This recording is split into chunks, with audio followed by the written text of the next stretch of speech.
Charge ಶೀಟ್ನಲ್ಲಿ ಮೈಸೂರಿನ Radisson blue hotel ಹೆಸರನ್ನು ಕೂಡ ಉಲ್ಲೇಖಿಸಲಾಗಿದೆ. ಇದೇ ಹೋಟೆಲ್ನಲ್ಲಿಯೇ ಜಿಮ್ನಲ್ಲಿ ವರ್ಕೌಟ್ ಮಾಡ್ತಾ ಇದ್ರು ದರ್ಶನ್. ಕೊಲೆಗೂ ಮುನ್ನ ರಾಡಿಸನ್ ಬ್ಲೂ ಹೋಟೆಲ್ನಲ್ಲಿ ನಡೆದಿತ್ತು ಸಭೆ ಅನ್ನೋದು ಕೂಡ ಗೊತ್ತಾಗ್ತಾ ಇದೆ. ದರ್ಶನ್ ಜೊತೆಗೆ ನಾಗರಾಜ್, ವಿನಯ್, ಲಕ್ಷ್ಮಣ್ ಮೀಟಿಂಗ್ ಮಾಡಿದ್ರು.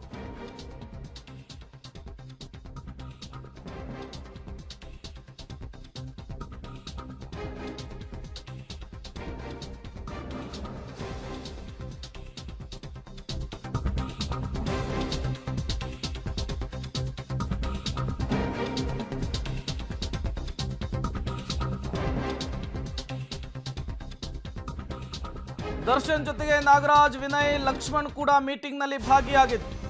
ಕೊಲೆಗೂ ಮೊದಲು ಇಲ್ಲಿ ಮೀಟಿಂಗ್ ಮಾಡಲಾಗಿತ್ತು. ರಾಡಿಸನ್ ಬ್ಲೂ ಹೋಟೆಲ್ನ ಸಿಸಿಟಿವಿಯ ವಿಜುವಲ್ಸ್ ಅನ್ನು ಆಧರಿಸಿ ಒಂದಿಷ್ಟು ಅಂಶಗಳನ್ನು ಉಲ್ಲೇಖಿಸಲಾಗಿದೆ.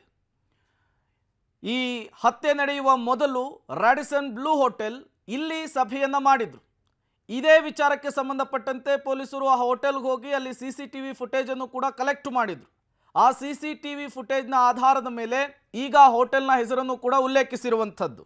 ಮತ್ತಷ್ಟು ಡೀಟೇಲ್ಸ್ ಅನ್ನು ಕೊಡ್ತಾರೆ ನಮ್ಮ ಪ್ರತಿನಿಧಿ ಕೆಪಿ ನಾಗರಾಜ್, ನೇರ ಸಂಪರ್ಕದಲ್ಲಿ ಜಾಯ್ನ್ ಆಗಿದ್ದಾರೆ. ಕೆಪಿ ನಾಗರಾಜ್, ಈ ಹತ್ಯೆಯ ನಂತರ ಪೊಲೀಸರ ಇನ್ವೆಸ್ಟಿಗೇಷನ್ನಲ್ಲಿ ಒಂದು ತಂಡ ರಾಡಿಸನ್ ಬ್ಲೂ ಹೋಟೆಲ್ಗೂ ಕೂಡ ಭೇಟಿ ಕೊಟ್ಟಿತ್ತು, ಅಲ್ಲೂ ಕೂಡ ಸ್ಥಳ ಮಹಜರನ್ನ ಮಾಡಿತ್ತು. ಈಗ ಚಾರ್ಜ್ ಶೀಟ್ನಲ್ಲೂ ಕೂಡ ಉಲ್ಲೇಖ ಮಾಡಲಾಗಿದೆ ಹೋಟೆಲ್ನ ಹೆಸರನ್ನ. ಈ ವಿಚಾರಕ್ಕೆ ಸಂಬಂಧಪಟ್ಟಂತೆ ಡೀಟೇಲ್ಸ್ ಕೊಡೋದಾದ್ರೆ ಪ್ರಮುಖವಾಗಿ ಏನು ಕೊಲೆ ಈ ಒಂದು ರೇಣುಕಾಸ್ವಾಮಿಯ ಕೊಲೆ ನಡೆಯೋದಕ್ಕಿಂತ 2 ದಿನಗಳ ಮುಂಚಿತವಾಗಿಯೇ ಮೈಸೂರಿನ ರಾಡಿಸನ್ ಬ್ಲೂ ಹೋಟೆಲ್ನಲ್ಲಿ ಇದಕ್ಕೆ ಸಂಬಂಧಪಟ್ಟಂಥ ಒಂದು ಮೀಟಿಂಗ್ ಆಗಿತ್ತು ಅನ್ನುವಂಥದ್ದು ಪೊಲೀಸರ ಭಾಳ ದೊಡ್ಡ ಮಟ್ಟದ ಅನುಮಾನ ಆಗಿತ್ತು. ಅದಕ್ಕೆ ಸಂಬಂಧಪಟ್ಟಂಥ ಈ ಒಂದು ಪ್ರಕರಣದ ಪ್ರಮುಖವಾದಂತಹ ಆರೋಪಿ ನಾಗ ಅಲಿಯಾಸ್ ನಾಗರಾಜ್ ಏನಿದೆ, ದರ್ಶನ್ನ ಎಲ್ಲ ವ್ಯವಹಾರಗಳನ್ನು ನೋಡ್ಕೊಳ್ತಾ ಇದ್ದಂತಹ ನಾಗರಾಜ್, ಅವನು ಒಂದು ರೀತಿಯಾಗಿ ಮ್ಯಾನೇಜರ್ ಕೂಡ, ಮತ್ತು ಪ್ರಕರಣದ ಮತ್ತೊಬ್ಬ ಆರೋಪಿಯನ್ನು ಇಬ್ಬರನ್ನು ಕೂಡ ಪೊಲೀಸರು ರಾಡಿಸನ್ ಬ್ಲೂ ಹೋಟೆಲ್ಗೆ ಕರ್ಕೊಂಡು ಬಂದು ಮಾಜರನ್ನು ಕೂಡ ನಡೆಸಿದ್ರು. ಆ ಸಂದರ್ಭದಲ್ಲಿ ಕೊಲೆಯಾಗೆ ನಡೆಯುವುದಕ್ಕಿಂತ ಮುಂಚೆ 3 ದಿನಗಳ ಮುಂಚಿತವಾಗಿ ಇದ್ದಂಥ CCTV ಫುಟೇಜ್ಗಳನ್ನೆಲ್ಲದನ್ನು ಕೂಡ ಪೊಲೀಸರು ಪರಿಶೀಲನೆ ಮಾಡಿ ಎಲ್ಲ CCTV ಫುಟೇಜ್ಗಳನ್ನು ಕೂಡ ತೆಗೆದುಕೊಂಡೋಗಿದ್ರು. ಅಲ್ಲಿ ಸ್ಪಷ್ಟವಾಗಿ ಗೊತ್ತಾಗ್ತಾ ಇರುವಂಥದ್ದು, ಕೊಲೆಗಿಂತ 2-3 ದಿನಗಳ ಮುಂಚಿತವಾಗಲೇ ನಾಗ ಮತ್ತು ಈ ಕೊಲೆಯ ಪ್ರಕರಣದಲ್ಲಿ ಭಾಗಿಯಾಗಿರುವಂಥವ್ರು ಕೆಲವರು ಬಂದು ದರ್ಶನ್ನ ಅಲ್ಲಿ ಮೀಟ್ ಮಾಡಿದ್ದಾರೆ. ಜೊತೆಗೆ ಅವರು ಓಡಾಟ ಮಾಡ್ತಾ ಇರುವಂಥ ವಿಜುವಲ್ಸ್ ಎಲ್ಲದೂ ಕೂಡ CCTVಯಲ್ಲಿ ರೆಕಾರ್ಡ್ ಆಗಿತ್ತು. ಅದಕ್ಕೆ ಸಂಬಂಧಪಟ್ಟಂಥ ಈ ಎಲ್ಲ ದಾಖಲಾತಿಗಳನ್ನು ಪೊಲೀಸರು ತೆಗೆದುಕೊಂಡೋಗಿದ್ದಾರೆ.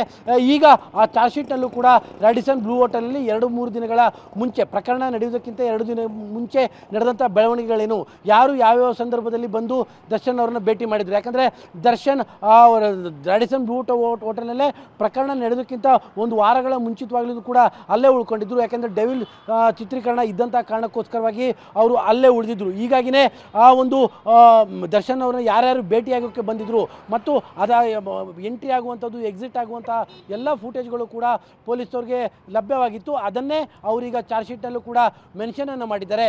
ಅಂದರೆ ಪ್ಲಾನ್ ನಡೆದಿದ್ದಂಥದ್ದು, ಅಂದರೆ ಇಡೀ ಪ್ರಕರಣದ ಪ್ಲಾನ್ ನಡೆದಿದ್ದಂಥದ್ದು ರಾಡಿಸನ್ ಬ್ಲೂ ಹೋಟೆಲ್ನಲ್ಲಿ ಅನ್ನುವಂಥದ್ದು ಈ ಒಂದು CCTV ಫುಟೇಜ್ಗಳ ಮೂಲಕವಾಗಿ ಗೊತ್ತಾಗ್ತಾ ಇದೆ. Prem. Okay, thank you KP Nagaraj ತಮ್ಮೆಲ್ಲ ಮಾಹಿತಿಗಾಗಿ. ಕೊಲೆಯ ಮೊದಲು, ಕೊಲೆಯ ನಂತರ ಈ ಆ್ಯಂಗಲ್ನಲ್ಲಿ ಈಗ ಇನ್ವೆಸ್ಟಿಗೇಷನ್ ಅನ್ನು ನಡೆಸಿ ಒಂದಿಷ್ಟು ಸಾಕ್ಷಿಗಳನ್ನು ಸಂಗ್ರಹಿಸಿದ್ದಾರೆ. ಅದರಲ್ಲಿ ಈ ರಾಡಿಸನ್ ಬ್ಲೂ ಹೋಟೆಲ್ನಲ್ಲಿ ಇವರು ಸಭೆಯನ್ನು ಮಾಡಿದ್ರು ಅನ್ನುವಂತಹ ವಿಚಾರ, ಅದರ ಫುಟೇಜನ್ನು ಆಧರಿಸಿಯೇ ಈಗ ಚಾರ್ಜ್ ಶೀಟ್ನಲ್ಲಿ ಈ ಅಂಶವನ್ನು ಕೂಡ ಉಲ್ಲೇಖಿಸಿರುವಂಥದ್ದು.